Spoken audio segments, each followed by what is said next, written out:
अब हम यहाँ पर बात करने वाले हैं the boon of compiler designing के बारे में, और कंपाइलर डिजाइनिंग का ये पहला लेक्चर है। तो उसके लिए हम सबसे पहले जानेंगे कि ये ट्रांसलेटर वगैरह चीजें होती क्या है, कैसे कंपाइलर की एक टर्म आई हमारे पास, कंपाइलर एक्चुअली में चीज क्या है, इसके बारे में समझने की कोशिश करेंगे। तो अगर हम बात करें ट्रांसलेटर की, तो ट्रांसलेटर एक बेसिकली ऐसी तरीके की प्रोग्रामिंग लैंग्वेज या प्रोसेसर कह सकते हो, जो कि एक कंप्यूटर प्रोग्राम को एक लैंग्वेज से दूसरे लैंग्वेज में कन्वर्ट करता है। ठीक है, जैसे अगर मैं एग्जांपल ले लेता हूँ, ये एक कंप्यूटर है। ठीक है, इस कंप्यूटर में कुछ प्रोग्राम्स हैं। सपोज अगर मैं सी की एग्जांपल ले लेता हूँ, सी के अंदर आप देखते हो जीसीसी कंपाइलर यूज होता है। ठीक है, वो क्या करता है, वो बेसिकली कंपाइल करने के लिए काम आता है, पूरे कोड को एक अलग फाइल में चेंज करता है, तो वही काम हो जाएगा। ट्रांसलेटर जो अपन नॉर्मल टर्म्स में अगर चीज देखते हैं तो क्या होता है कि एक ऐसा तरीके का लैंग्वेज प्रोसेसर है, प्रोग्रामिंग लैंग्वेज प्रोसेसर है, जो कि एक्चुअली में क्या कर रहा है, मॉडिफाई कर रहा है। किस चीज को मॉडिफाई कर रहा है, कंप्यूटर प्रोग्राम को मॉडिफाई कर रहा है from one language to another, यानी एक से दूसरी लैंग्वेज के अंदर मॉडिफाई करने का काम आता है वो ट्रांसलेटर। ठीक है, it takes a program written in a source program and modify into the machine program. यानी जो सोर्स कोड आप लिखते हो, सपोज ये एक फाइल है मेरी सी की, इसके अंदर मैंने पूरा कोड लिखा हुआ है, हैशटैग इंक्लूड stdioh करके पूरा मैंने यहाँ पर एक कोड लिख दिया है रिटर्न 0 तक। ठीक है, अब ये जो मेरा कोड है इसको हम बोलते हैं सोर्स। सबसे पहले तो इसको हम क्या बोलते हैं, सोर्स कोड। इसको हम सोर्स कोड बोलते हैं। और इसको अगर कोड देखो मशीन को आपको देना है, तो आप कैसे दोगे, आपको इस कोड को सबसे पहले कन्वर्ट करना पड़ेगा एक मशीन कोड में। और ये जो मशीन कोड होगा, ये एक्चुअली में आगे जाएगा मशीन के अंदर। ठीक है, तो इतना आपको चीज क्लियर होगी। और ये जो काम होगा ये कौन करेगा, ये काम करेगा हमारा ट्रांसलेटर। ये है बात एकदम करेक्ट वाली। ठीक है, it can detect the error during the translation. जो ट्रांसलेशन के दौरान जो एरर्स आते हैं उसको भी डिटेक्ट कर सकता है। यहाँ पर तीन तरीके के ट्रांसलेटर के बारे में हम मेजरली बात करते हैं। पहला कंपाइलर, इंटरप्रेटर्स और असेंबलर्स, ये तीन है। अब कंपाइलर की अगर मैं बात करूं, तो it takes the code written in one language to some other language. Basically translate करता है। जैसे मैंने बोला कि अगर हम ट्रांसलेटर की बात कर ही रहे हैं अब, तो ट्रांसलेटर की जब हम बात करेंगे तो हमें तीन चीजों के बारे में बात करनी पड़ेगी। सबसे पहले कंपाइलर, उसके बाद असेंबलर, और एक इंटरप्रेटर। इन सब के बिना बात करें हमारी बात चलेगी नहीं। तो उसमें पहला है कंपाइलर, जो कि बेसिकली करता ये है कि the code written in one language, suppose ये एक लैंग्वेज में मेरा कोड लिखा हुआ है। ठीक है, इसमें मेरा एक कोड लिखा हुआ है। ठीक है, code written in one language, और इस लैंग्वेज को अगर किसी अदर लैंग्वेज में कन्वर्ट करना है, एक्चुअली कन्वर्ट टर्म तो ठीक नहीं होगा, अगर हम बोलते हैं मेरे को किसी अदर लैंग्वेज में इसको ट्रांसलेट करना है, तो ये जो पूरा प्रोसेस है ये कंपाइलर वाला यहाँ पर चालू हो जाता है। तो आई थिंक आपको क्लियर हो गया कंपाइलर क्या है, कि एक लैंग्वेज में अगर किसी का कोड लिखा है उसको अनदर लैंग्वेज में अगर कन्वर्ट करना है, ट्रांसलेट करना है। और सबसे इंपॉर्टेंट बात ये है, without changing the meaning of the program, यानी बिना उसके मीनिंग को चेंज करे आपको ये काम करना है। और ये अगर आपको काम करना है तो कौन करेगा आपके लिए, कंपाइलर। चीज समझ में आ गई, आगे चलते हैं। It is also expected that compiler should make the target code. ठीक है, it is also expected that the compiler will make the target code efficient and optimised in terms of time और स्पेस। यानी ये target code को क्या बनाता है, optimise बना देगा। ठीक है, in terms of time and space. Compiler designing principles provides the in depth view of translation and optimisation process. यानी कंपाइलर डिजाइनिंग का जो पूरा प्रिंसिपल है, आप इस चीज को जो समझते हो, ठीक है, ये एक्चुअली में क्या प्रोवाइड कर रहा है, it is providing the in depth view.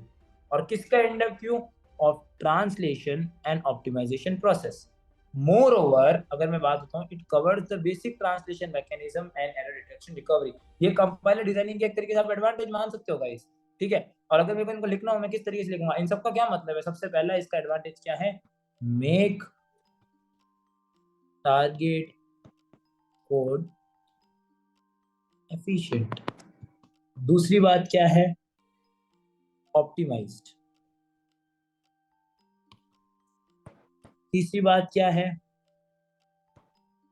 तीसरी बात तो होगी नहीं, दो ही चीजें चल रही है। हाँ, तीसरी बात होगी इसमें एरर डिटेक्शन। ठीक है, और जो हमारी फोर्थ चीज है वो क्या है, रिकवरी। एक्चुअली में ये जो है ना, ये कंपाइलर्स के आप एक तरीके से क्या मान सकते हो, एडवांटेजेस।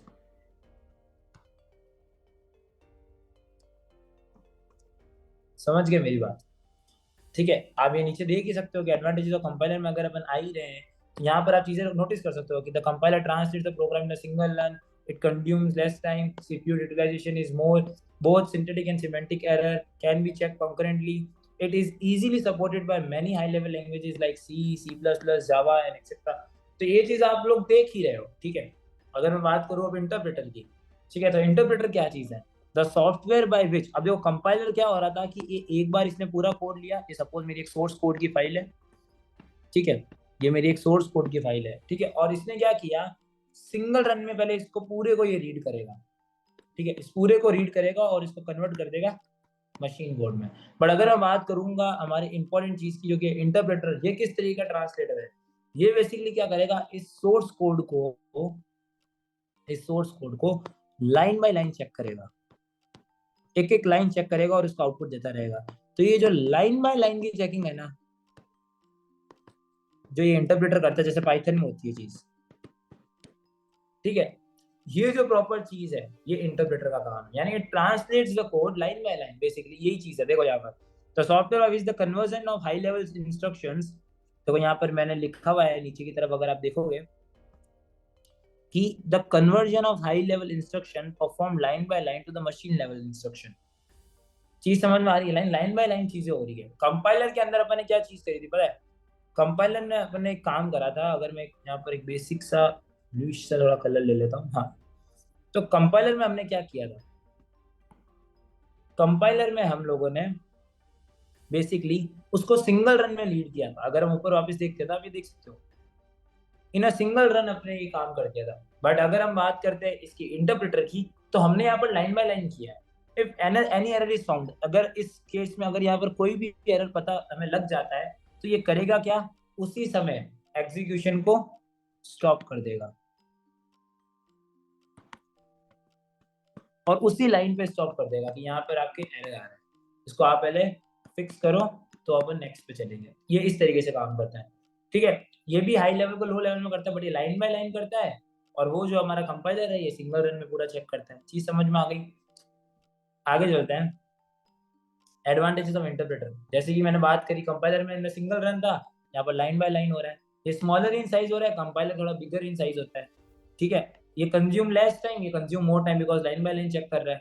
फ्लेक्सिबल है नेचर में, कंपाइलर फ्लेक्सिबल नहीं है नेचर में, ठीक है। एरर लोकलाइजेशन इसमें इजी है, और implementation of computer programming language constructs, ठीक है, इसको भी ये क्या करता है, फैसिलिटेट करता है। कुछ ऐसी हाईलाइट टर्म्स जिनको मैं हाईलाइट करता जा रहा हूँ, ये नोट्स आपको मिल जाएंगे by the end of this lecture, नीचे डिस्क्रिप्शन में आप जाओगे आपको ये चीजें सारी मिल जाएगी, ठीक है। अगर मैं बात करूँ असेंबलर की, ठीक है, क्योंकि अब जो मेन मुद्दा है उस पर बात की जाएगी, असेंबलर भी अगर मैं बात करूँ, तो जो मेरा असेंबलर है, ठीक है, ये क्या काम करता है, व्हाट इज द असेंबलर। देखो हमने यहाँ पर कंपाइलर के बारे में देखा, कंपाइलर एक बार में रीड कर रहा था, हैवी सॉफ्टवेयर है, टाइम कंज्यूमिंग नहीं है वो, ठीक है, एरर लोकलाइजेशन उसमें हार्ड होता है।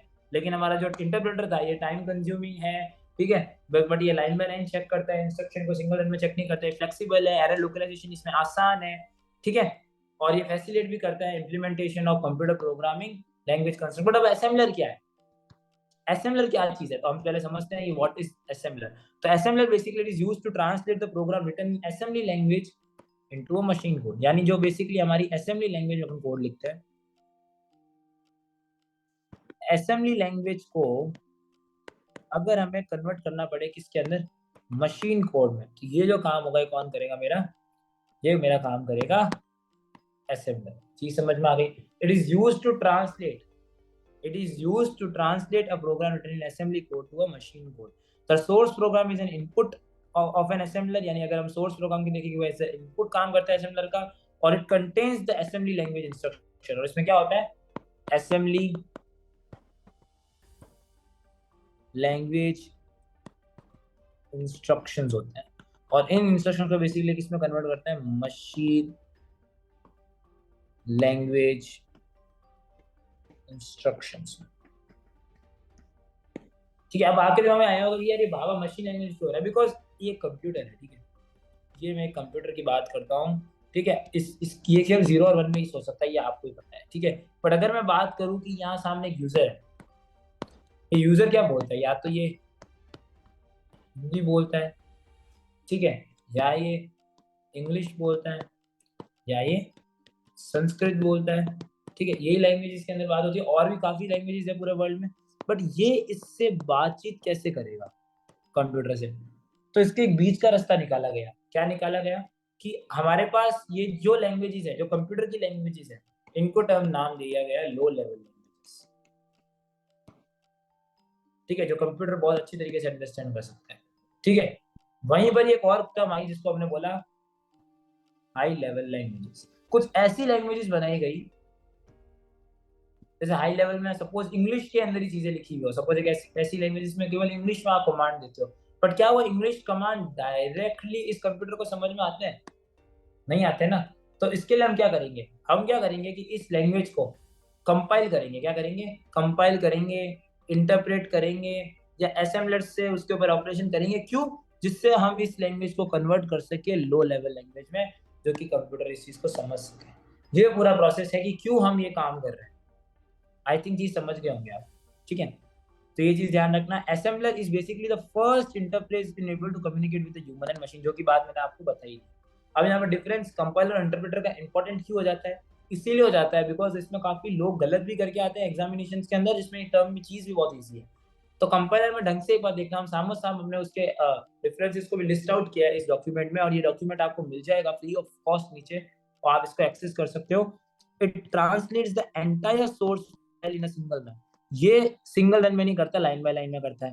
ये लेस टाइम कंज्यूम करता है, मोर टाइम कंज्यूम करता है, बिकॉज ये लाइन बाय लाइन चेक करता है। ये मोर एफिशिएंट है, थोड़ा लेस एफिशिएंट है, सीपीयू यूटिलाइजेशन में ज्यादा होता है, इसमें सीपीयू यूटिलाइजेशन थोड़ा कम होता है।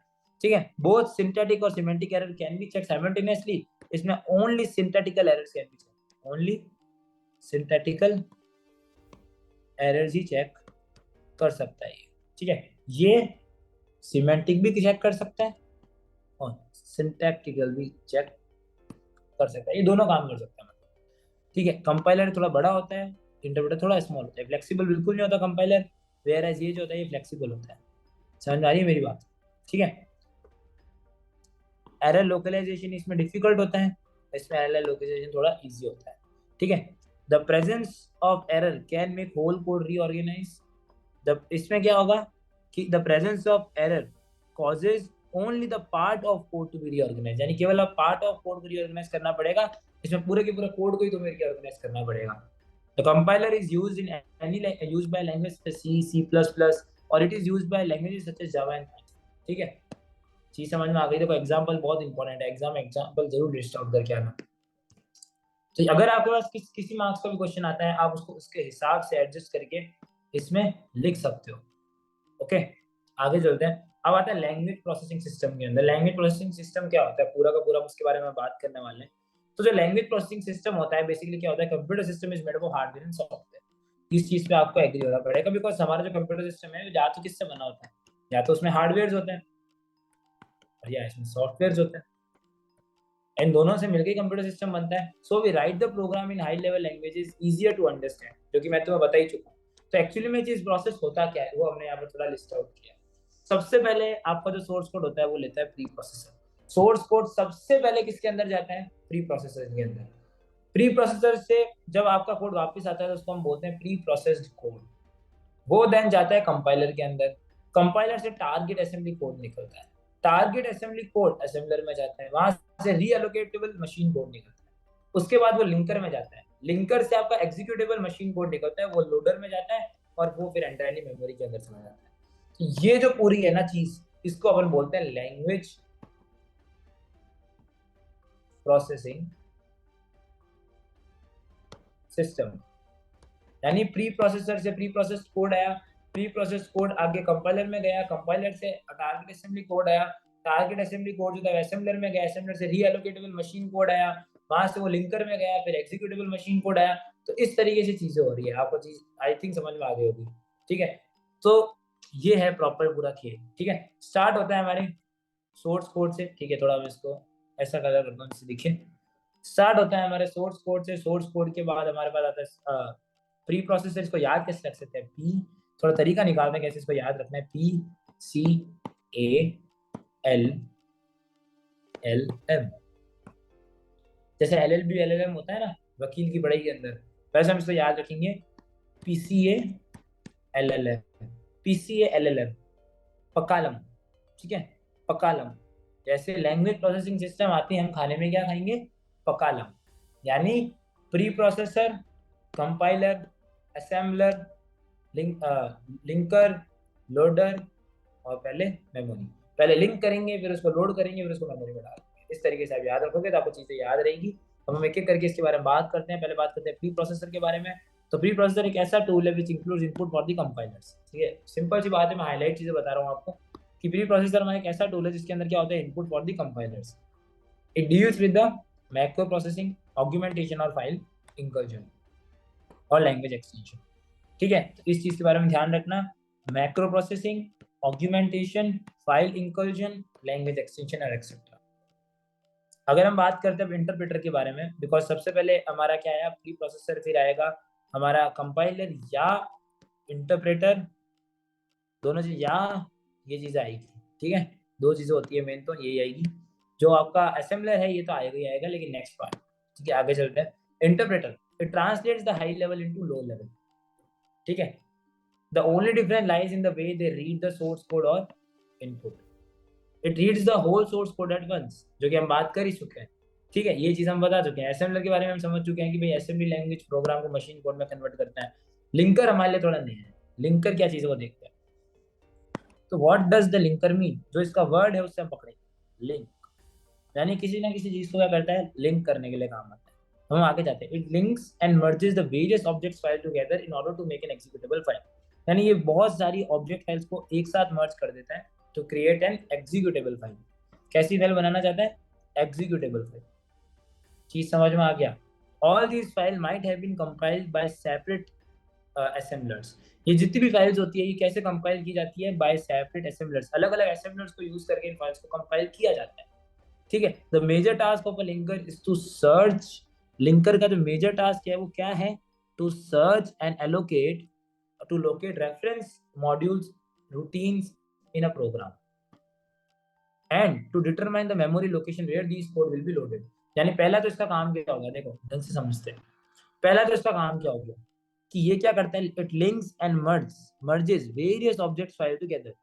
यानी अगर आपके पास O1, O2, O3, ठीक है, ऐसे करके आप उसका डिफरेंट डिफरेंट ऑब्जेक्ट्स फाइल है, तो इनको क्या करेगा, अगर आप इसको लिंकर में भेजोगे तो ये क्या हो जाएगी, मर्ज हो जाएगी। ये लिंकर का पहला यूज केस है।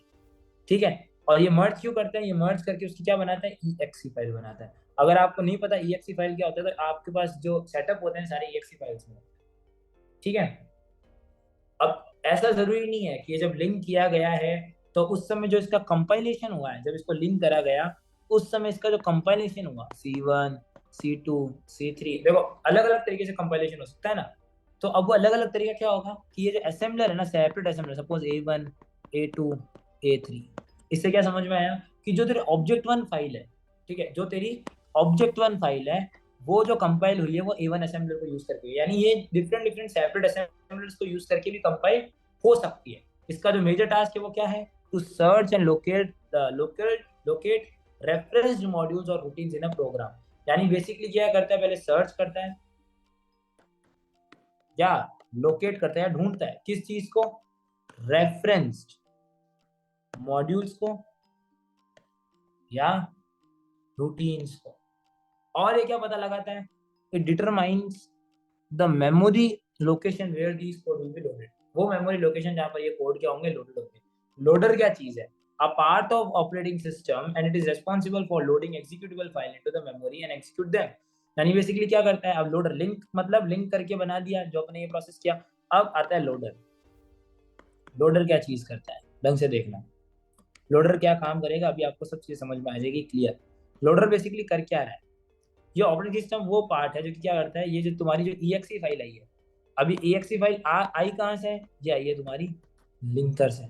अब लिंकर से जो तुम्हारी EXE फाइल आई है उसको ये क्या करेगा, लोड करेगा। ठीक है, इसके वर्ड्स को पकड़ो, इस वाले शब्द को लोड। अभी किस में लोड करेगा, ये लोड करेगा इन मेमोरी। ठीक है, और उसको क्या कर देगा, एग्जीक्यूट कर देगा। पहले उसको मेमोरी में लोड करेगा फिर उसको एग्जीक्यूट कर देगा। It calculates the size of a program and creates memory space inside it. यानी बेसिकली क्या करता है, साइज ऑफ द प्रोग्राम को कैलकुलेट करता है और मेमोरी स्पेस उसके अंदर बना देता है। सिंपल सा खेल है। अब अगर मैं बात करता हूँ क्रॉस कंपाइलर के बारे में, तो क्रॉस कंपाइलर क्या चीज है? Compiler that runs on a platform A, ठीक है, यानी C1 अगर मेरा एक कंपाइलर है जो कि प्लेटफॉर्म ए पे काम करता है, ठीक है, थोड़ा इस तरीके से लिखते हैं जिससे आपको समझ में आए। सपोज C1 मेरा वो कंपाइलर है जो प्लेटफॉर्म ए पे काम करता है, और इट इज ये जो है, ठीक है, and it is capable of generating EXE code for platform B. काम वो P1 पे करता है, ठीक है। सपोज अगर मैं इसको और अच्छी तरीके से समझाऊं आपको, तो अगर सपोज ये मेरा जो एक है, ये एक प्लेटफॉर्म ए है, ठीक है, मेरा जो कंपाइलर है C1 वो प्लेटफॉर्म ए पे काम करता है, प्लेटफॉर्म ए पे काम करता है, बट वो जनरेट जो चीज कर रहा है वो जनरेट कर रहा है फॉर प्लेटफॉर्म 2। इस तरीके से समझ सकते हो आप प्लेटफॉर्म बी के लिए, तो इसको हम बोलते हैं क्रॉस कंपाइलर। यानी वर्क तो वो प्लेटफॉर्म ए पे ही कर रहा है, ठीक है, बट वो देखो प्लेटफॉर्म पे काम करना है, यानी मतलब पी ए के लिए वो क्या जनरेट कर रहा है, EXE फाइल जनरेट कर रहा है पी ए के लिए, ठीक है, पी ए के लिए जनरेट कर रहा है EXE फाइल, बट वो P2 के लिए या PB के लिए भी EXE फाइल अगर जनरेट कर सकता है, ठीक है, तो हम उसको बोलते हैं क्रॉस कंपाइलर। यानी प्लेट ऐसा कंपाइलर जो प्लेटफॉर्म ए के ऊपर काम कर रहा है, बट वो प्लेटफॉर्म बी के लिए भी EXE फाइल जनरेट करने के लिए सक्षम है, तो हम उसको बोलते हैं द क्रॉस कंपाइलर। चीज समझ में आ गई? अब हम बात करते हैं सोर्स टू सोर्स कंपाइलर की। तो source to source compiler actually में होता क्या है? It takes the source code of one of the programming languages and translate it into the source code of another programming languages। यानी इसने क्या किया, देखो जो हम बोल रहे हैं ना उसके डायग्राम जिस हिसाब से हम बनाएंगे ना उससे आपको चीज समझ में आएगी। It takes the source code of one of the programming language, यानी सपोज P1 एक प्रोग्रामिंग लैंग्वेज है, ठीक है, P1 एक प्रोग्रामिंग लैंग्वेज है, और इसमें मैंने कोई S1 करके सोर्स कोड लिखा, ठीक है। अब वो मैंने किस में भेजा? सपोज वो चीज मैंने भेजी सी नामक एक कंपाइलर में, और इस कंपाइलर ने क्या किया, इस कंपाइलर ने S2 में उसको कन्वर्ट कर दिया, और ये S2 कोई P2 प्रोग्रामिंग लैंग्वेजेस में है, यानी एक डिफरेंट प्रोग्रामिंग लैंग्वेज में। तो अब ये जो मेरा कंपाइलर होगा, ये वाला, ये इस कंपाइलर को हम क्या बोलेंगे? Source to source compiler. चीज समझ में आ रही है? यानी मेरा एक सोर्स कोड जो है वो एक प्रोग्रामिंग लैंग्वेजेस में लिखा गया है, वो अगर कंपाइल होकर अनदर सोर्स कोड में कन्वर्ट हो जाता है कोई P2 प्रोग्रामिंग लैंग्वेजेस के अंदर, तो हम ऐसे कंपाइलर को बोलते हैं source to source compiler.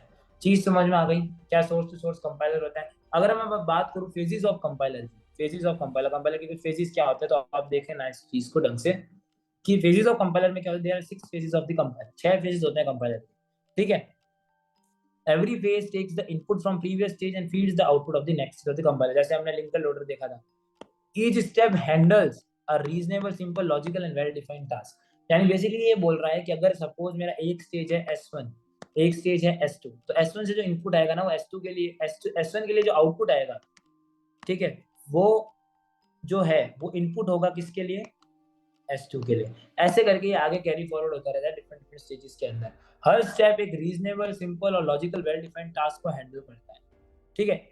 Each of this phase helps in converting the high level languages into a machine language. यानी इसमें से हर फेज आपकी एक हाई लेवल लैंग्वेज को मशीन कोड में जनरेट करने के ऊपर होता है। Representations become more machine specific and less language specific at the translation and. इसका मतलब प्रोसीड्स, इसका मतलब क्या है कि जब मेरे स्टार्टिंग में सपोज है ना इंग्लिश में मैंने कोड लिखा, बट वो जब तक एक एक स्टेज में जाती रहेगी जाती रहेगी जाती रहेगी जाती रहेगी जाती रहेगी जाती रहेगी, अगर मैं कह रहा हूँ चलती जा रही और एक एंड पे आ गई, ठीक है, तो जब ये एंड पे पहुंचेगी ना, तो ये जो इंग्लिश लैंग्वेज होगी ना, जो ह्यूमन अंडरस्टैंडेबल फॉर्म में है, ये जो होगी मशीन कोड में कन्वर्ट हो चुकी होगी, एक मशीन अंडरस्टैंडेबल फॉर्म में कन्वर्ट हो चुकी होगी। तो इसलिए ये एक लाइन बहुत ज्यादा इंपॉर्टेंट है कि representations become more machine specific and less language specific at the translation process.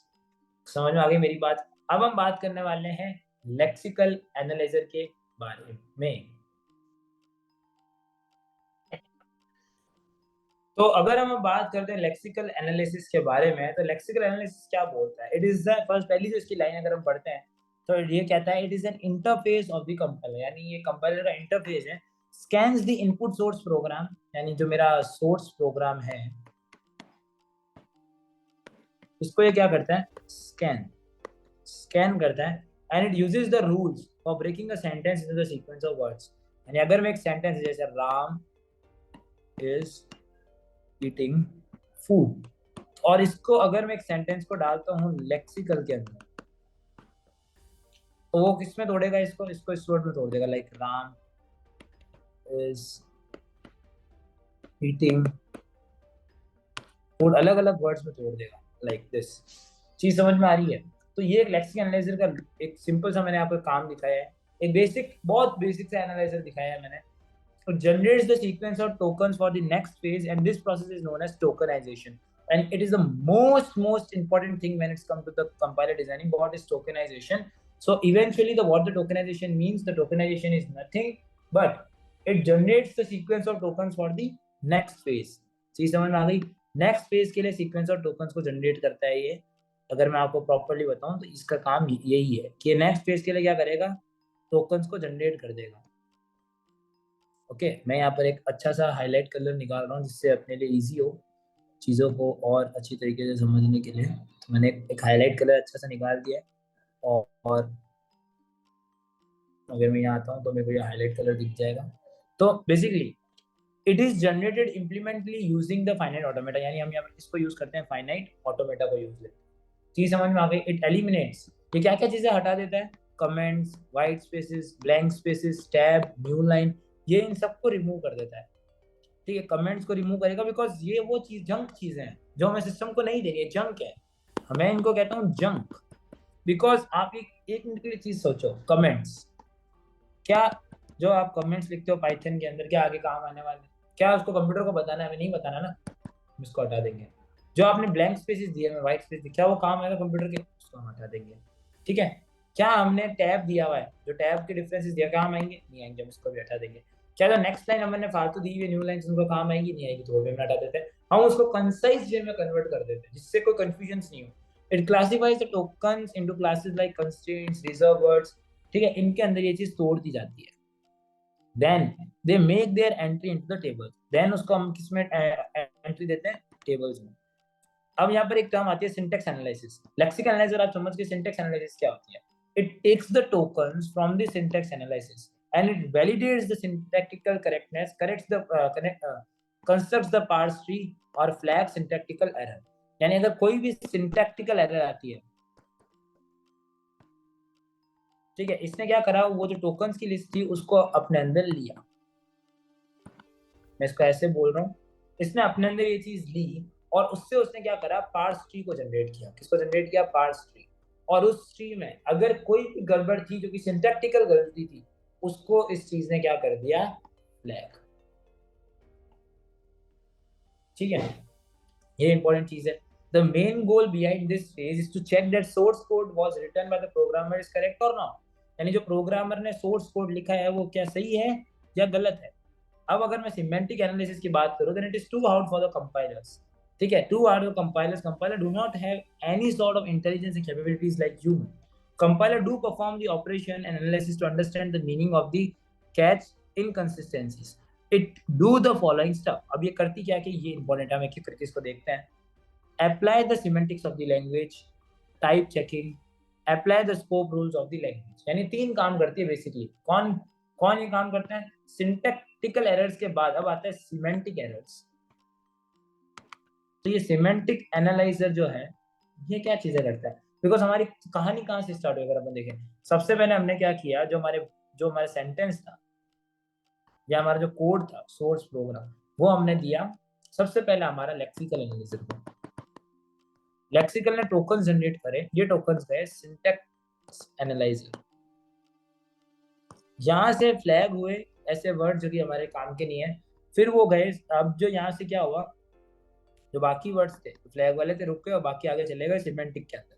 अब सिमेंटिक के अंदर हमने क्या चेक किया? पहले तो सिमेंटिक्स ऑफ द लैंग्वेज हमने पहले चेक करी, सिमेंटिक्स ऑफ द लैंग्वेज, फिर उसकी टाइप चेकिंग को चेक किया। फिर हमने अप्लाई द स्कोप रूल, जो हमारे स्कोप रूल्स हैं वो हमने अप्लाई कर दिया। ठीक है, इस तरीके से हमने काम किया। अल्टीमेटली जो हमने किया हो गया है कि it will check for the mismatches, incompatible operands and functions with improper arguments. ये है प्रॉपर किया। ठीक है, इस चीज को समझ में आ गया। इसके बाद हमारा जो नेक्स्ट चीज आता है वो आता है आईसी generation यानी intermediate code generation. IC generation basically is an explicit intermediate representation of the source code is program is generated. It should have these two important properties in it. जो हमारा IC है उसमें दो चीजें होनी चाहिए. It should be easy to produce, it should be easy to translate from to the machine code. ये IC का मेन खेल है. The most popular जो IC code representation उसको हम बोलते हैं 3 address. चीज समझ में आ गई. It has 3 operands. 3 operands होते हैं इसके अंदर बिकॉज इसका जो वर्ड है आप इसके वर्ड से पकड़ो 3. 3 means it has 3 operands यानी 3 address code यानी इसमें 3 operands हैं. Max with 1 operand addition to the assignment operation. It maintains the precedence order. ये क्या करता है? Precedence order को maintain करता है. ठीक है. It generates a temporary location to hold the value compared to the each instruction. Finally, IC is generated in terms of hypothetical machine instruction. जो IC होता है किसमें कन्वर्ट होता है? Hypothetical machine instruction में. अब अगर हम बात करते हैं कोड ऑप्टिमाइजेशन की, it removes the unnecessarily code lines and arranges the sequence of statement to speed up the execution of program without wasting the resources. अब इस चीज को ऐसे समझ में नहीं आएगा. अगर हम इस चीज को ढंग से समझे तो कैसे समझेंगे? पहला, ये क्या करता है?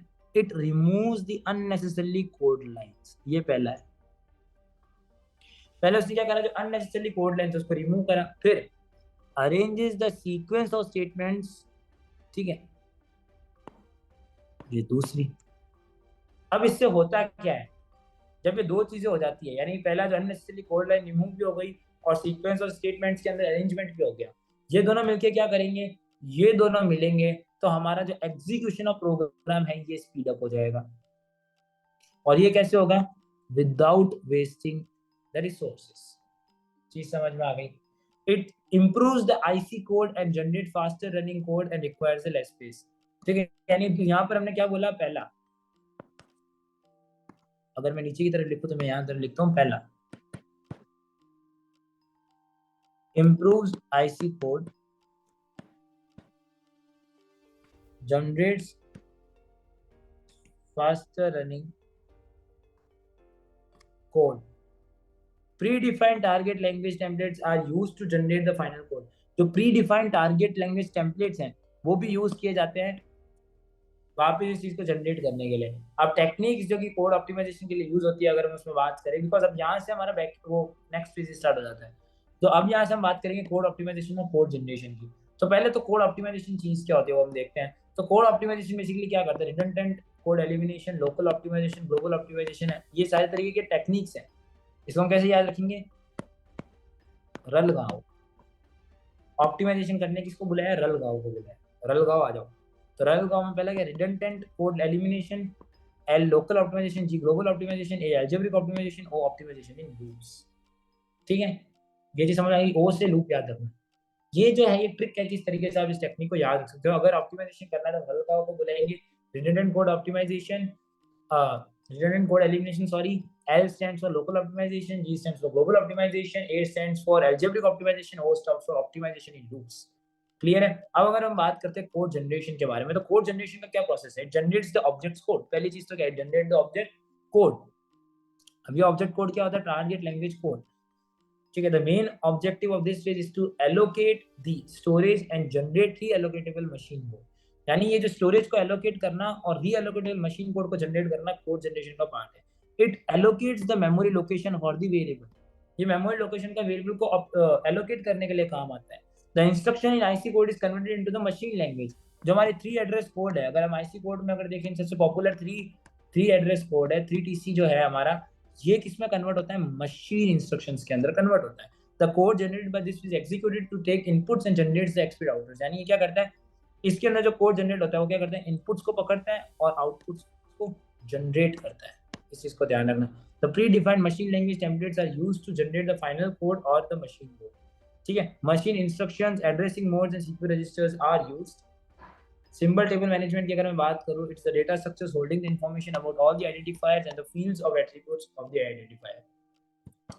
यानी अगर मैं बात करूं सिंबल टेबल की, तो देखो सिंबल टेबल में क्या चीज है, ढंग से देखना. सिंबल टेबल सबसे पहले चीज क्या है? ये एक डेटा स्ट्रक्चर है.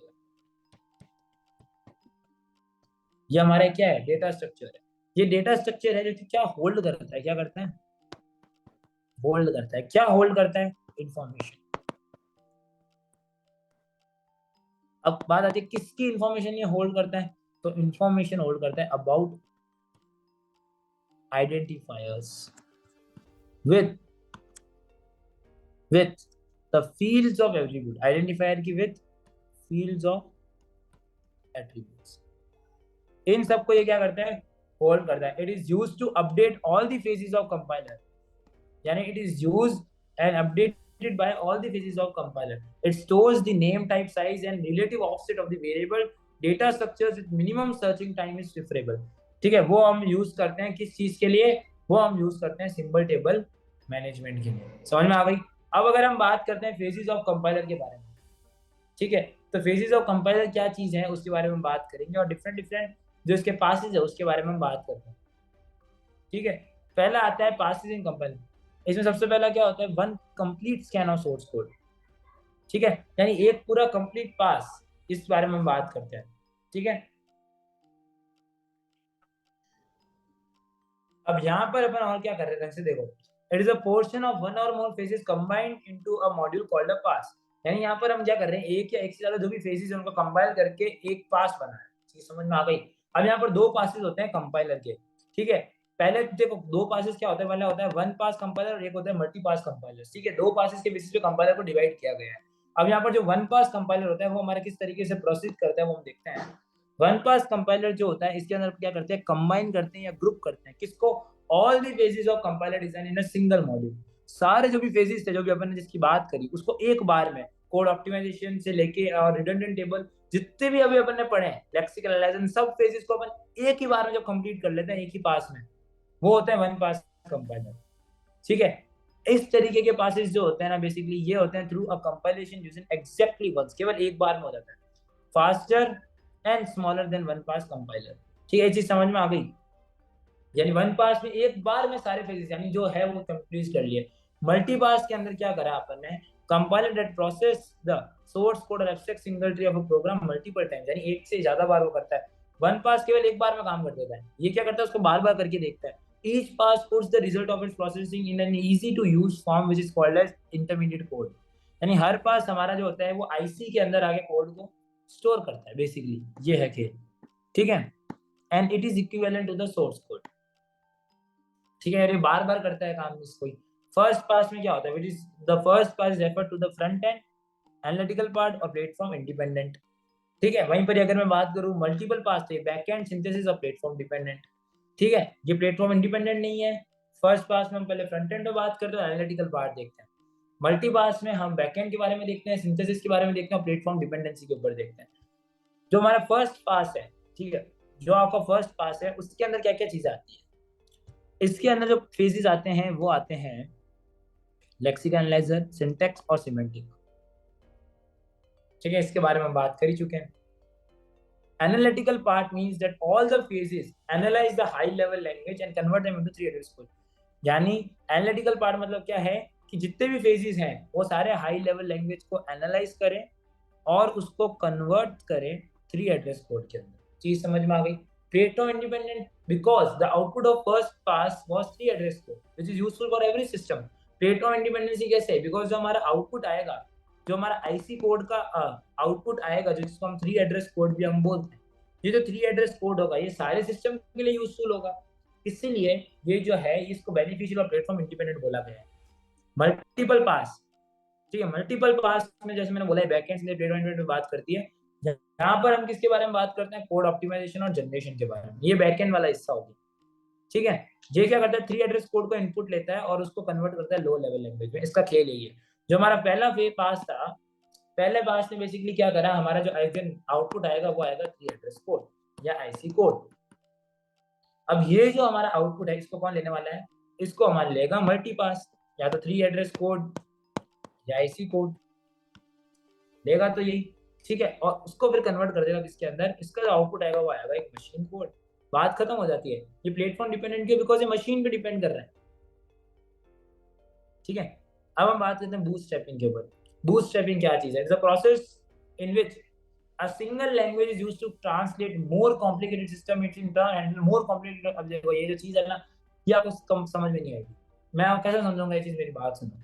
हम इसको स्टेप बाय स्टेप देखते हैं, जैसे हम एक एक बार लाइन बाय लाइन पहले पढ़ रहे थे उस तरीके से। देखो पहला, process in which a simple language is translated more complicated program. पहला ये लाइन, इस लाइन का क्या मतलब है? इस लाइन का सिंपल मतलब क्या है जो मेरे को समझ में आ रहा है वो ये आ रहा है कि बूटस्ट्रैपिंग एक ऐसा तरीका है जिसमें कोई सिंगल या एक सिंपल लैंग्वेज है, ठीक है, is use to translate more complicated program. यानी मेरे पास जो कॉम्प्लिकेटेड प्रोग्राम है CP1, यानी बहुत कॉम्प्लिकेटेड प्रोग्राम है, ठीक है, उसको ट्रांसलेट करने के लिए मैं एक सिंपल लैंग्वेज में यूज कर रहा हूँ।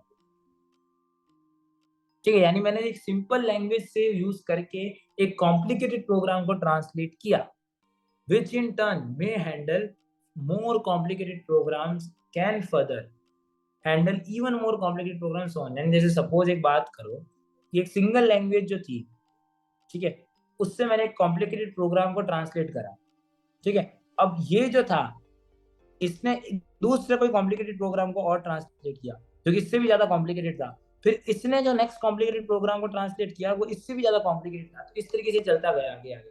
इसको हम बूटस्ट्रैपिंग बोलते हैं। अब अपन देखो इसका आगे जब तक डायग्राम देखेंगे ना समझ में नहीं आएगा। इस स्टेटमेंट का मतलब तो यही है, कंपाइलर जो है उसको तीन लैंग्वेजेस में कैटेगराइज किया जाता है। पहला होता है source language, target language, implementing language, ठीक है। कंपाइलर को किसके अंदर तोड़ा जाता है, या बेसिकली तीन लैंग्वेजेस के अंदर तोड़ा जाता है, source language, target language, implementation language. इसका मतलब क्या है? सोर्स लैंग्वेज तो वो लैंग्वेज जो आप कंपाइलर को दे रहे हो। सपोज मेरा कंपाइलर है यहाँ पर, इसको मैंने एक लैंग्वेज दी और इसने मेरे को आउटपुट किस में दिया, टारगेट लैंग्वेज के अंदर। अब यहाँ पर जो आपका इम्प्लीमेंटेशन हुआ है, सोर्स लैंग्वेज से टारगेट लैंग्वेज आई, बट उसके बीच में हमने इस कंपाइलर को इम्प्लीमेंट करने के लिए कौन सी लैंग्वेज यूज करी, वो होती है इम्प्लीमेंटेशन लैंग्वेज। चीज समझ में आ रही है? इम्प्लीमेंटिंग बूटस्ट्रैप कंपाइलर मतलब क्या होता है? यहाँ पर अब देखो दो तरीके की हम बात करें। Native compiler which is written in same language as a target language. इसका मतलब क्या है कि ये जो कंपाइलर यहाँ पर मैंने लिखा हुआ है, जो इसको इम्प्लीमेंट करने की, यानी इस कंपाइलर को इम्प्लीमेंट करने की जो लैंग्वेज है वो सेम टारगेट वाली लैंग्वेज है। अगर ये तो ये सीन हो जाता है तो हम इसको क्या बोल देंगे? सिंपल सी बात है, अगर ये चीज हो जाती है तो हम इसको साफ बोल देंगे कि भाई ये तेरा काम किसका है, ये नेटिव कंपाइलर का काम है।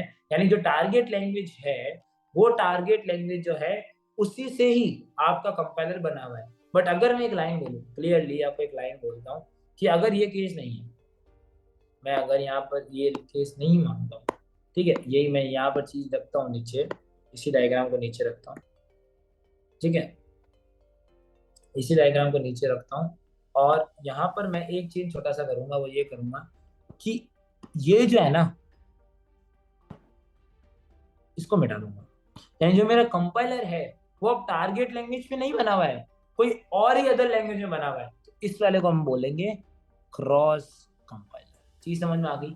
यानी अगर मेरा कंपाइलर टारगेट लैंग्वेज से बना हुआ है तो उसको नेटिव कंपाइलर बोला जाता है, बट अगर मेरा कंपाइलर जो इम्प्लीमेंटेशन हुआ है वो अदर कोई लैंग्वेज से हुआ है तो हम उसको क्रॉस कंपाइलर बोलते हैं। Bootstrapping for new language x on new machine भी। अब इसका मतलब क्या है? देखो सुनो, एम इज सप्लाइड। अब इसमें थोड़ा ढंग से देखना, बिकॉज ये जो चीजें है ना यहाँ पर आपको थोड़ा सा ध्यान देने वाली जरूरत है, ठीक है गाइस, यहाँ पर थोड़ी ध्यान देने की जरूरत है। कैसे जरूरत है? ढंग से देखो। M is supplied with the machine coded version of compiler for well established language like C। M is supplied with the machine coded version of compiler। यानी जो मेरा M है, कहाँ पर M है?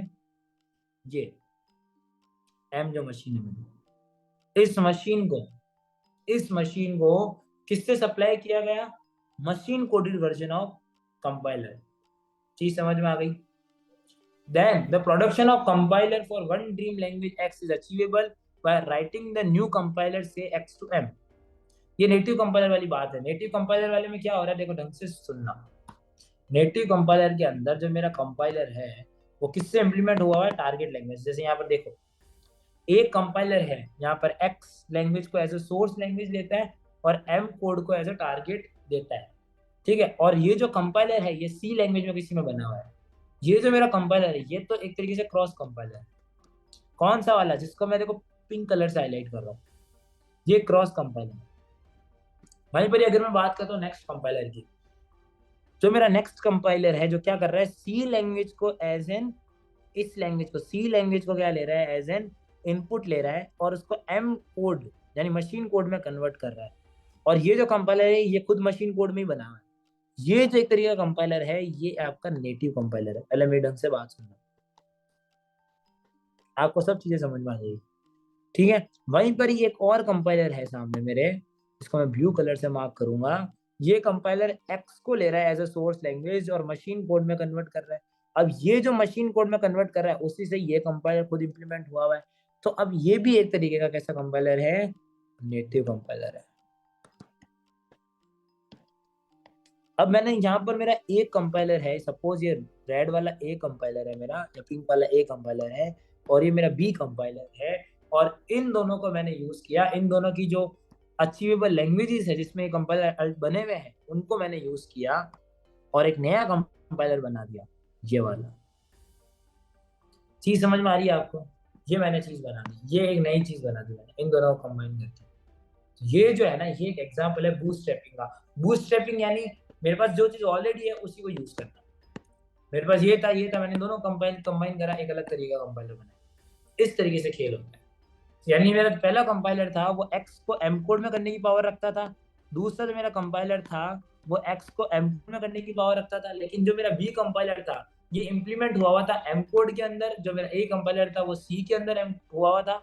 अब मैं जब ये चाहता हूँ कि मैं सी को एज एन इनपुट दूं और उसको एम कोड में एज एन आउटपुट प्रोवाइड करवा सकूं, तो मेरे को कैसा कंपाइलर बनाना था? तो मैंने इसकी कुछ पावर ली और इसकी कुछ पावर ली और एक ऐसा कंपाइलर बनाया जो कि सी को एज एन इनपुट ले और उस सी को कन्वर्ट करे मशीन कोड में, और ये जो खुद कंपाइलर है ये किसमें बना हुआ हो, मशीन कोड में। ये होता है पहला एडवांटेज या पहला तरीका बूटस्ट्रैपिंग का। अब अगर मैं बात करता हूँ क्रॉस कंपाइलर की, जिसमें मैं बता ही चुका हूँ क्या चीज है। Cross compiler is capable of creating executable code from platform than one another than other. इसका मतलब सिंपल सी बात है कि अगर मेरा टारगेट कोड है, ठीक है, या टारगेट जो भी लैंग्वेज है, मेरा सोर्स लैंग्वेज थी, सोर्स लैंग्वेज से टारगेट लैंग्वेज कन्वर्ट हुई, और वो जिस कंपाइलर को यूज करके हुई, वो जिस कंपाइलर को यूज करके हुई वो खुद कंपाइलर टारगेट लैंग्वेज पे एग्जीक्यूटेड है, तो ऐसे को तो हम नेटिव बोलते हैं। बट अगर अगर ये जो मेरा कंपाइलर है ये इस पे इम्प्लीमेंटेड ही नहीं हुआ हुआ, ये किसी एक्स लैंग्वेज पे इम्प्लीमेंट हुआ हुआ है जो कि ना टारगेट है ना सोर्स है, तो ऐसे को हम बोलते हैं क्रॉस कंपाइलर। चीज समझ में आ गई? ये बेसिक इसका मतलब है। ठीक है, नीचे आप देख रहे हो ये देखो, सोर्स लैंग्वेज है, टारगेट लैंग्वेज है, बट ये कुछ और ही है। ठीक है, ये आप चीज समझो।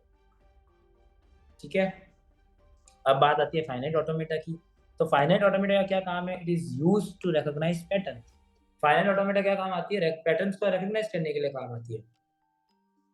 फाइनाइट ऑटोमेटा करता क्या? Finite automata strings of symbol, ठीक है, स्ट्रिंग ऑफ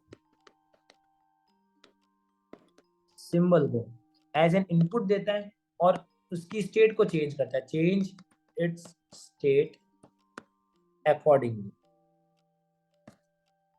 ठीक है, और ये कब करता है? When the desired symbol is found. यानी पहले ये स्ट्रिंग ऑफ इनपुट्स को तो लेता है, फिर ये अपनी स्टेट को चेंज कर लेता है जब भी उसको एक डिजायर्ड सिंबल या वो चीज मिल जाए। At the time of translation or transition the automata can neither move to the next state or state in the same state. यानी जब ट्रांजिशन होता है, ठीक है, तो ना तो वो उसी स्टेट में रह सकता है, जैसे सपोज अगर मैं बात बोलूँ ये ए है, एक ए छोड़ो, मैं बोलता हूँ Q1 एक मेरी स्टेट है, Q2 मेरी दूसरी स्टेट है। ठीक है, Q1 जब Z आएगा तो Q1 में चला जाएगा, ठीक है, फिर A आया तो Q2 में आ जाएगा, लेकिन अगर B आएगा तो Q1 में घूमता रहेगा। ये एक मैंने बेसिक का ऑटोमेटा टाइप चीज बनाई है। ठीक है, अब ये मेरी एक फाइनल स्टेट है Q2। चीज समझ में आ रही है? ये किस तरीके की स्ट्रिंग्स को एक्सेप्ट करेगी? जैसे अगर मैं बात करता हूँ, जैसे Z तो आएगा ही आएगा, नहीं तो ये आ ही नहीं पाएगा Z। ठीक है, बी बी बी कितना भी हो, अंत में ए आना चाहिए। चीज समझ में आ रहा है? ये इस तरीके की स्ट्रिंग को एक्सेप्ट करेगा। तो यहाँ पर क्या हुआ, आप इसका मतलब ढंग से देखना। जब द टाइम ऑफ ट्रांजिशन, जब ट्रांजिशन हो रहा है, यानी जब ट्रांजिशन, यानी अगर ये यहाँ तक पहुंचा हुआ है, यहाँ ट्रांजिशन हो रहा है, तो वो ना तो इस स्टेट में रुक सकता है, ना तो वो इस स्टेट में रुक सकता है, वो अटका हुआ है यहाँ पर। चीज समझ में आ रही है? ये मैं बताने की कोशिश कर रहा हूँ। यहाँ पर दो स्टेट होती है, एक एक्सेप्ट स्टेट होती है, रिजेक्ट स्टेट होती है। हमेशा ये चीज ध्यान रखना। व्हेन द सर्च और its final destination then it is termed as accept state. इस केस में ये एक एक्सेप्ट स्टेट है। सही समझ में आ गई? It contains 5 tuples. यहाँ पर 5 क्वीन टपल्स या प्रिंसिपल टपल्स बोल सकते हो आप। फाइनाइट नंबर ऑफ स्टेट्स, ठीक है, finite set of symbols, initial state, final state. ठीक है, इनिशियल से Q0 से रिप्रेजेंट करते हैं, फाइनल को Qf से रिप्रेजेंट करते हैं। ट्रांजिशन फंक्शन, ठीक है।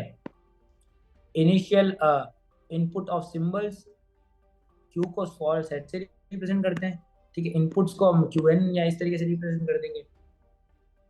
तो ये जो पूरी चीज है प्रॉपर ऐसे करके इसके 5 टपल्स बनते हैं। It can be represented by N input tape और द फाइनाइट कंट्रोल। इस तरीके से इनपुट टेप एक लीनियर टेप है, इसमें कुछ सेल्स हैं, इनपुट सिंबल जिसमें प्लेस करने वाले हैं अपन। इस तरीके से finite control it decide whether the next state on receiving the particular input from input table or not. This tape reads the cell one by one from left to right, ठीक है। ये इस तरीके से है, देख लो आप। टाइप्स ऑफ फाइनाइट ऑटोमेटा की बात करें, दो डीएफए एनडीएफए। डीएफए यानी डिटरमिनिस्टिक फाइनाइट ऑटोमेटा, एनडीएफए मतलब नॉन डिटरमिनिस्टिक फाइनाइट ऑटोमेटा। इस तरीके से हम इसको डिफाइन करते हैं, ठीक है गाइस।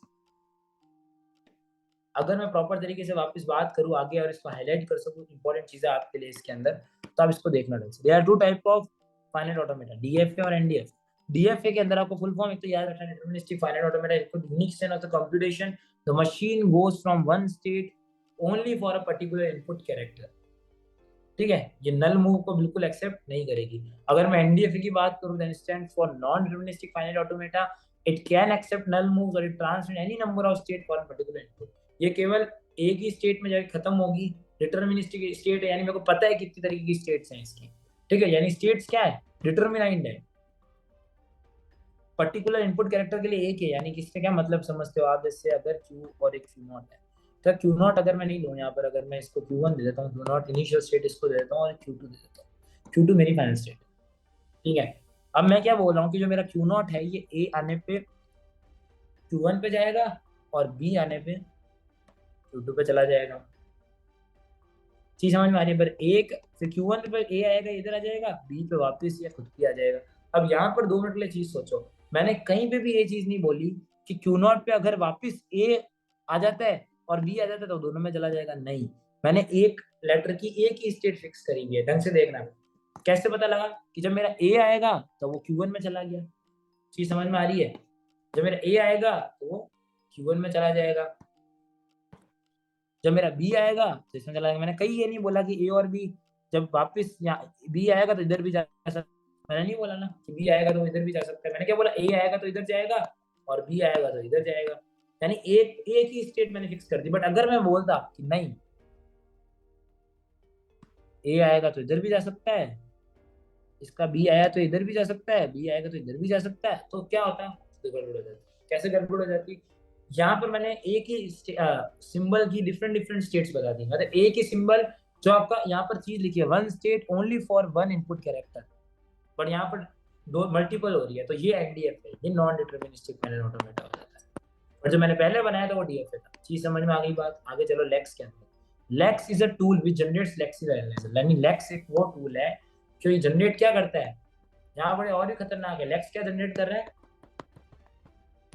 लेक्सिकल एनालाइजर को जनरेट कर रहा है। लेक्सिकल एनालाइजर जो होता है ये फर्स्ट फेज होता है कंपाइलर का। क्या होता है, फर्स्ट फेज, जो कि क्या लेता है, input as a source code, source code का एज एन इनपुट लेता है और generate output as a token, generate output as a token. The input notation for the next tool is referred to as a lex language and tool itself जो कि है वो lex compiler है। It transforms the input patterns during the transition diagram and generates a code. अब इसकी जो file होती है उसको अपन क्या बोलते हैं, ये lex.ccc.y, इस तरीके से दिखता है। लेक्स की वर्किंग क्या है, देखो यहाँ पर आप देखो खुद कि इसने कैरेक्टर स्ट्रीम को लिया और उसको किस में कन्वर्ट कर दिया, कैरेक्टर स्ट्रीम को लिया और उसको टोकन स्ट्रीम में कन्वर्ट कर दिया। लेक्स की वर्किंग क्या है वो आप देख सकते हो। इनपुट फाइल को लिया है इसने जिसके अंदर lex.i करके रिटर्न एक लेक्सिकल लैंग्वेज थी और उसको डिस्क्राइब किया लेक्सी एनालाइजर को, जिसको जनरेट करना है, जिस तरीके का लेक्सी एनालाइजर हमें जनरेट करना है। हम देखो इसका डायग्राम के तरीके से समझे। देखो पहले क्या किया, इनपुट फाइल लिया which is called as lex I. Lex I suppose एक मेरी इनपुट फाइल है जो कि किस तरीके किस में लिखी हुई है, लेक्स लैंग्वेज में लिखी हुई है। And describe the lexical analyser to be generated. हमने ये चीज ली और इसके अंदर से क्या पता लगाया कि किस तरीके का लेक्सिकल एनालाइजर इससे जनरेट होगा।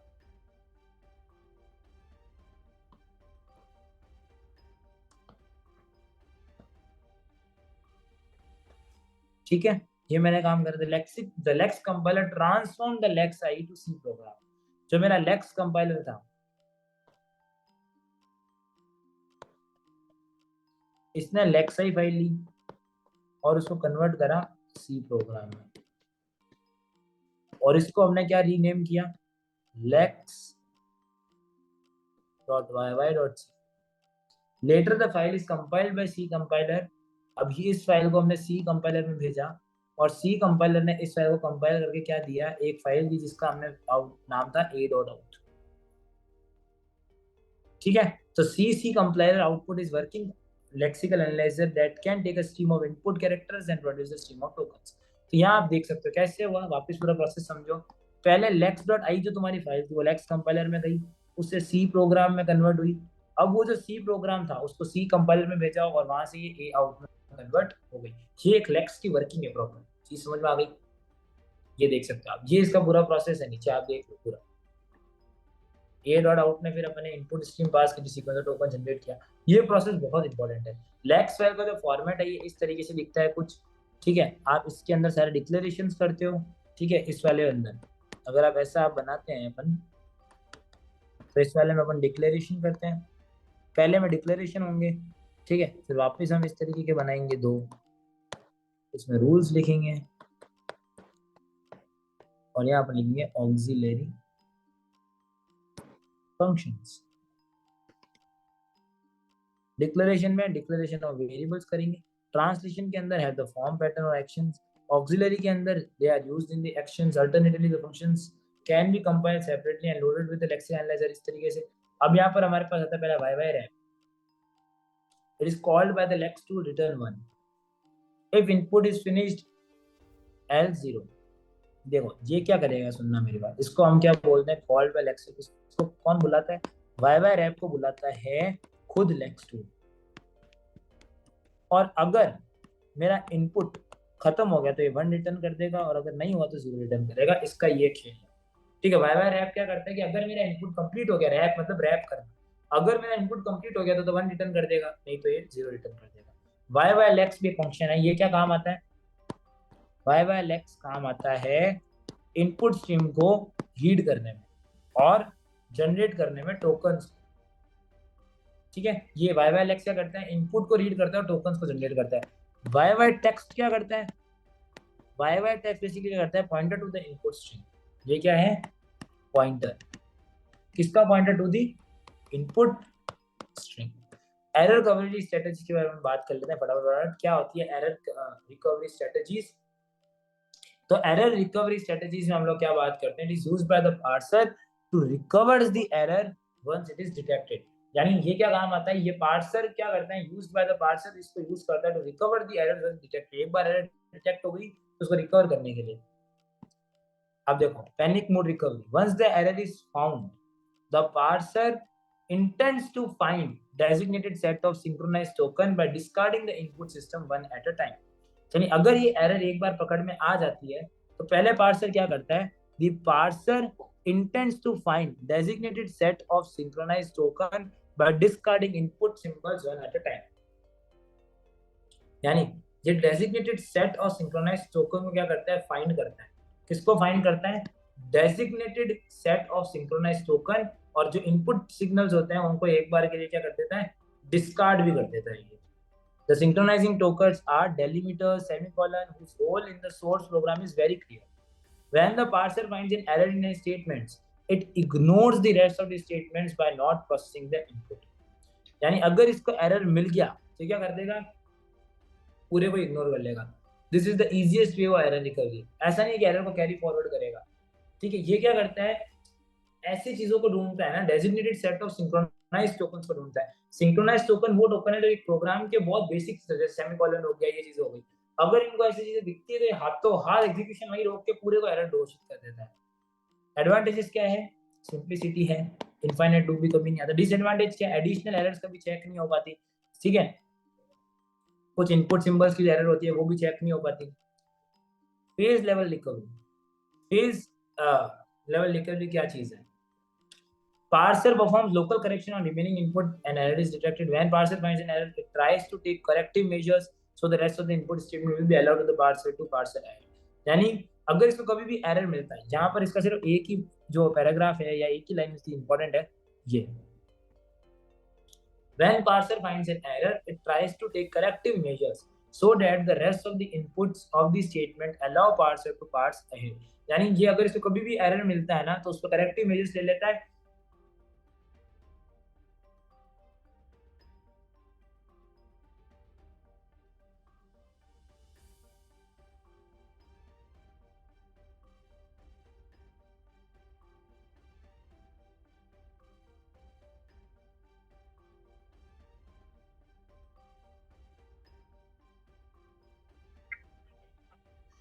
अब यहाँ पर अगर हम बात करते हैं तो आपको ये चीज समझ में आएगी कि लोकल करेक्शंस में भी, अब जो लोकल करेक्शन हो क्या क्या हो सकते हैं, replacing a prefix by something, prefix को कैसे रिप्लेस कर दिया, कॉमा को बाय सेमीकोलन रिप्लेस कर दिया, डिलीटिंग एक्स्ट्रा न्यूनस सेमीकोलन, इंसर्टिंग मिसिंग सेमीकोलन, ये चीजें है खुद ही कर देता है लोकल करेक्शन। ठीक है, बट अगर इसमें एक भी रॉन्ग करेक्शन हो गया तो वो किस में लीड कर सकता है, इनफाइनाइट लूप में। एक भी रॉन्ग करेक्शन, मैं इस पे लिखता हूँ सिंगल रॉन्ग करेक्शन। एडवांटेजेस क्या है, it can correct any input string, कोई भी इनपुट स्ट्रिंग को करेक्ट कर सकता है। एरर प्रोडक्शन, यहाँ पर अब एरर प्रोडक्शन में क्या चीजें होती है, एरर प्रोडक्शन विच जनरेट्स, इसकी भी एक मैं आपको हाईलाइट करके देता हूँ चीज कि production which generate and error numerous constructs are augmented to the grammar construct. अब देखो ये जो टर्म है ना, ये बहुत भारी टर्म्स लिख दी है, तो हम इसकी नेक्स्ट लाइन देखते हैं कि नेक्स्ट लाइन में जो इंपॉर्टेंट है, these production detect the anticipated error during parsing. बहुत सिंपल है, ऊपर वाली को गोल नहीं मारो, नीचे वाली चीज लिखो। Error diagnostic about the erroneous constructs are generated by the parser. Global correction की अगर मैं बात करूं, देन ये जो चीज है ये क्या है, these algorithm which make changes to modify, insert, deleting an incorrect string into a correct string. यानी ये क्या करता है बेसिकली, जो इनकरेक्ट स्ट्रिंग्स होते हैं मॉडिफाई भी कर देता है और इनकरेक्ट चेंज को करेक्ट स्ट्रिंग से चेंज भी कर देता है। These algorithms perform minimal sequence of changes to obtain globally least cost correction. ठीक है,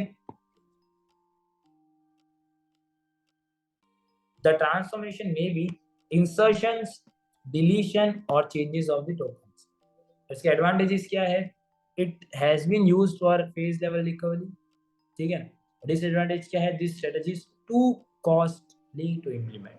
चीज समझ में आ गई, आगे आ जाओ। लेक्सिकल एनालिसिस हम देख ही चुके हैं, फर्स्ट पेज है ये, कंपाइलर का टोकन में उसको तोड़ता है, ये हम सारी चीजें देख चुके हैं। अब यहाँ पर देखो टोकन का भी कुछ स्पेसिफिकेशन करी गई है, जैसे अल्फाबेट्स के अंदर की है finite set of symbols, binary alphabets, hexadecimal alphabets, set of English alphabets. String के अंदर भी टोकन को तोड़ता है, ये देखो यहाँ पर लिखा हुआ है finite set of alphabets, special symbols सारे आ गए। लैंग्वेज क्या चीज है, ये इंपॉर्टेंट एक चीज है, छोटी मोटी, ये थोड़े बहुत छोटे मोटे क्वेश्चन यहाँ से निकल के आ सकते हैं। It is considered as a finite set of string over some finite set of alphabets. Computer languages are considered as finite sets and mathematical sets operation are performed. Infinite languages can be described by the means of regular expressions. Sorry, finite languages can be described by the means of regular expressions. Regular expression के बारे में यहाँ पर proper detail दी गई है, जिसके अंदर से जो इंपॉर्टेंट चीजें मैं आपको भी बता देता हूँ फटाफट। The lexical analyzer is read and scan only finite set of valid string or character which belong to the hand. It searches the pattern defined by the language rules. They have the capability to express finite languages by defining pattern for the finite set of strings. Grammar is defined by regular expression, which is known as regular grammar. The language defined by regular grammar is known as regular language. ये important चीज है, ठीक है? And each pattern matches a set of strings or regular serve as the names for the set of strings. ये important lines थी। ये सारी चीजें आपको जो मेरी एनोटेड पीडीएफ है मिल जाएगी। सारी चीजें यहाँ पर ऑपरेशंस दिए हुए हैं, जैसे यूनियन ऑफ टू लैंग्वेजेस दिया हुआ है, कॉन्केटिनेशन दिया हुआ है, क्लीन क्लोजर दिया हुआ है। ठीक है, क्लीन क्लोजर मतलब क्या होता है, यूनियन मतलब मैं तुम्हें बता देता हूँ। यूनियन मतलब क्या होती है चीज, यूनियन अगर हम इसका यूनियन करते हैं इसका मतलब क्या है कि जो एल में चीज है और जो एम में चीज है वो सारी कंबाइन हो जाएगी, यही चीज होती है। ठीक है, कॉन्केटिनेशन कैसे होता है, यानी दो चीजें जुड़ना, एल और एम। ठीक है, ये चीज हो गई एनोटेशन। यूनियन, आर और S is a regular expression denoting L U and S U. Concatenation यानी रेगुलर एक्सप्रेशन को कॉन्केटिनेट करना यानी जोड़ना। क्लीन क्लोजर यानी जैसे अगर आर है तो मतलब इसके आगे ही चलती रहेगी चीजें। यू प्रेसिडेंस और एसोसिएटिव मतलब आपको पता है उसका यहाँ पर एक प्रॉपर चीजें दी हुई है कि पाइप्स है कि लोएस्ट प्रेसिडेंस होती है। ठीक है, और स्टार की सबसे हाईएस्ट प्रेसिडेंस होती है, यही पर ये आपकी चीज़ खत्म होती है। और आई होप कि आपको ये चीज़ पसंद आई होगी। अगर आपको ये चीज़ें देखनी है बून और सीडी की, अगर आपको एनोटेड पीडीएफ चाहिए तो नीचे गए हुए डिस्क्रिप्शन से ले लेना, ये मैं आपको प्रोवाइड करा दूँगा पीडीएफ, पूरी एनोटेड पीडीएफ इसमें मेरे लिखे हुए हैं, अभी हमने नोट्स लिखे हैं, खुद ने कुछ चीज़ें डायग्राम्स बनाई हैं। बट अगर आपको ये विदाउट एनोटेड पीडीएफ चाहिए, आपको प्रॉपर एक फॉर्मेट में चीज़ की पीडीएफ चाहिए, तो आपको कुछ नहीं करना है, कुछ स्टेप्स को फॉलो करना है। आपको जाना है लिंक्डइन पे। लिंक्डइन पे आप लोगों को जाना है। लिंक्डइन पे जाने के बाद आपको मेरा नाम लिखना है लिंक्डइन पे, हर्षवर्धन रोहित, ये मेरा नाम है, ये आप लिंक्डइन पे लिखोगे और वहाँ से आपको ये पीडीएफ मेरी एक पोस्ट में मिल जाएगी। वो पोस्ट का लिंक भी मैं नीचे कमेंट में दे दूंगा। तो आपको ये लिंक्डइन पे पीडीएफ मिलेगी विदाउट एनोटेड, और एनोटेड वाली पीडीएफ आपको नीचे डिस्क्रिप्शन में मिल जाएगी। Till then stay safe, stay healthy. मैं आपको मिलता हूँ ऐसे ही अगले एक लेक्चर में। टिल देन हंसते रहिए, मुस्कुराते रहिए, स्माइल करते रहिए, बिकॉज स्माइल करने से ही दुनिया आप चेंज कर सकते हो। Okay, so this is Harshvardhan, shining.